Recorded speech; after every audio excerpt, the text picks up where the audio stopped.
So this journalist was kaboom, unalived with a car bomb because she exposed some government corruption. The story is wild.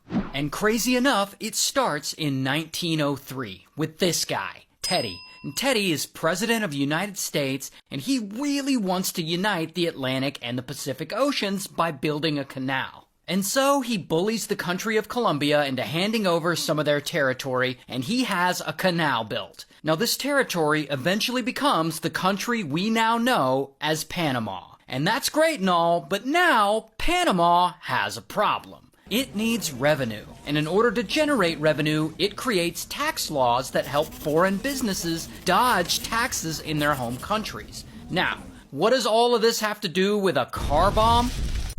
We'll get there. But first, we gotta fast forward several decades to 1977, where this German lawyer creates this law firm there in Panama. And because of the tax laws there that I just explained, this law firm actually operates legally, but they're still kinda shady, because their main thing is they basically help rich people hide their money. Now let's fast forward again to 2016, where something crazy happens. An anonymous whistleblower gets a hold of this shady-ass law firm's internal documents, and they leak them to the public. These documents are known as the Panama Papers. And these Panama Papers expose all kinds of shady shit this law firm's clients are doing. And these clients are very well-connected people, like businessmen and politicians, world leaders, all kinds of powerful people. In fact, there's a whole Wikipedia page dedicated to just the people exposed by these documents. And of course, these powerful people are now really pissed off. In fact, they're so pissed off that they're allegedly willing to murder people over this.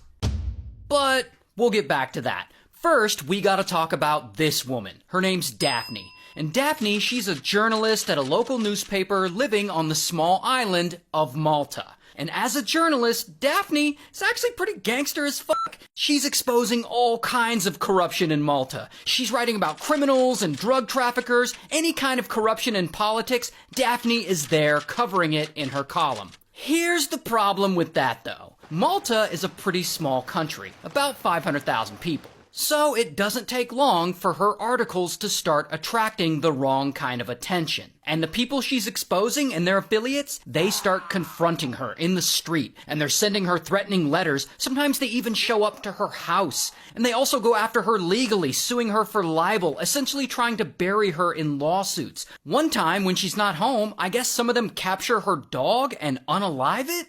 And multiple times people try